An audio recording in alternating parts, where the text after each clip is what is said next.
बिहार में मतदाता सूचियों के पुनरीक्षण को लेकर सियासी बवाल मचा है, तो वहीं इस मामले को लेकर नेताओं की लगातार प्रतिक्रिया सामने आ रही है। इस बीच नेशनल कॉन्फ्रेंस के अध्यक्ष डॉक्टर फारूक अब्दुल्ला ने बिहार में मतदाता सूचियों के पुनरीक्षण के चुनाव आयोग के फैसले को संविधान विरोधी बताया। उन्होंने सवाल उठाया कि राज्य से बाहर काम करने वाले बिहारी कैसे वोट देंगे और आवश्यक दस्तावेज कहां से लाएंगे। अब्दुल्ला ने चुनाव आयोग पर भाजपा को खुश करने का आरोप लगाया और कहा कि ये कदम संविधान के खिलाफ है। हरियाणा की ऊर्जा, परिवहन और श्रम मंत्री अनिल विज ने अंबाला छावनी के बर्फ खाना जमीन मामले में सख्त रवैया अपनाते हुए इसकी जांच के लिए राज्य सरकार को पत्र लिखा। इसके साथ ही उन्होंने छावनी में सफाई व्यवस्था को दुरुस्त करने के लिए सफाई कर्मियों की संख्या बढ़ाने की मांग भी की। इस मामले को लेकर अनिल विज ने बताया कि बर्फ खाना जमीन को लेकर 5 फरवरी 1977 को हुए एक्साइज समझौते के बाद कई कोर्ट केस लंबित हैं। बीआरएस नेता के कविता ने भाजपा के नेतृत्व वाली केंद्र सरकार से तेलंगाना ओबीसी 42% आरक्षण विधेयक को मंजूरी देने की प्रक्रिया में तेजी लाने का आग्रह किया, जिसे पहले ही विधानसभा और विधान परिषद दोनों द्वारा पारित किया जा चुका है। उन्होंने कहा तेलंगाना ओबीसी 42% आरक्षण विधेयक विधानसभा और विधान परिषद में पारित हो चुका है। अब ये भारत के राष्ट्रपति की मंजूरी के लिए लंबित है। हम यहाँ भाजपा से मांग करने आए हैं कि इसे केंद्र सरकार में पारित किया जाए और इसे राज्य सरकार को वापस भेजा जाए और इसे अनुसूची 9 में भी शामिल किया जाए। सांसद पप्पू यादव ने पूर्णिया के टेटगामा गांव में उस आदिवासी परिवार से मुलाकात की है जिसके 5 सदस्यों की हत्या कर दी गई। उन्होंने पीड़ितों को आर्थिक मदद दी और घटना की सीबीआई जांच की मांग की। पप्पू यादव ने अंधविश्वास फैलाने वाले बाबाओं पर निशाना साधा और लोगों से विज्ञान की ओर बढ़ने की अपील की। उन्होंने इसे मानवता को शर्मसार करने वाली घटना बताया।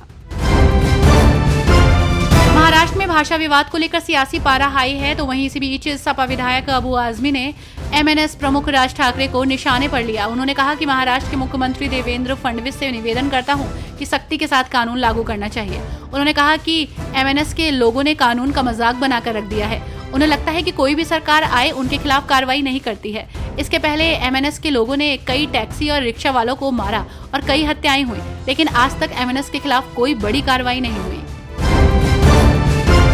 राजस्थान के पूर्व मुख्यमंत्री अशोक गहलोत और मुख्यमंत्री भजनलाल शर्मा के बीच सियासी बयानबाजी लगातार जारी है। वहीं इसी बीच अशोक गहलोत ने सीएम भजनलाल को लेकर बड़ा बयान दिया। गहलोत ने कहा कि मेरी उनके प्रति हमदर्दी है। उन्हें वो सौभाग्य मिला है जो हर किसी को नहीं मिलता। पहली बार में विधायक बनना और फिर मुख्यमंत्री की कुर्सी तक पहुंचना, ये बड़ी बात है। भाषा विवाद के बीच एमएनएस का आज प्रदर्शन खत्म हो गया। पार्टी के नेता संदीप देशपांडे ने कहा कि हमने अपनी ताकत दिखा दी है। इसके साथ ही उन्होंने बीजेपी के सांसद निशिकांत दुबे के पटक पटक कर मारेंगे वाले बयान पर प्रतिक्रिया दी। उन्होंने कहा कि ये सारा बीजेपी का किया हुआ है, क्योंकि वो बिहार चुनाव में कुछ फायदा पाना चाहते हैं। वो महाराष्ट्र में अशांति पैदा करना चाहते हैं, लेकिन मैं उन्हें एक बात साफ कह दूं कि बीजेपी बिहार में बैठकर ये नहीं डिसाइड कर सकती कि महाराष्ट्र में क्या होगा। भाषा विवाद को लेकर सियासी बवाल मचा है। इस बीच भोजपुरी अभिनेता और पूर्व सांसद दिनेश लाल यादव निरहुआ ने महाराष्ट्र में हिंदी के विरोध की आलोचना की। उन्होंने कलाकारों के लिए बिहार सरकार की पेंशन योजना की सराहना की और कलाकार आयोग के गठन का अनुरोध किया ताकि कलाकारों की समस्याओं का स्थायी समाधान हो सके। उन्होंने भाईचारे को खत्म करने वालों के खिलाफ आवाज उठाने का आह्वान किया। झारखंड की राजधानी रांची के होटल रेडिसन ब्लू में आगामी 10 जुलाई को पूर्वी क्षेत्रीय राष्ट्रीय परिषद की 27वीं बैठक होगी। इस बैठक में केंद्रीय गृह मंत्री अमित शाह मुख्य अतिथि के रूप में होंगे। बैठक में पश्चिम बंगाल, ओडिशा और बिहार के मुख्यमंत्री भी भाग लेंगे। ऐसे में जिला प्रशासन ने बैठक की तैयारी पूरी कर ली है। शहर के कई हिस्सों में यातायात व्यवस्था में बदलाव किया जाएगा। विशेषकर डोरंडा क्षेत्र को पूरी तरह से वीआईपी जोन घोषित किया गया है। भाजपा विधायक विजय खेमका ने पूर्णिया की घटना की निंदा करते हुए मृतकों के परिवार को न्याय दिलाने का आश्वासन दिया।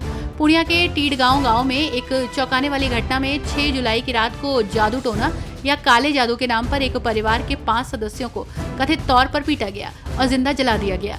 भाजपा विधायक ने कहा कि पूर्णिया के टेटगामा आदिवासी गांव में परिवार के 5 सदस्यों की हत्या एक दुखद और चौंकाने वाली घटना है।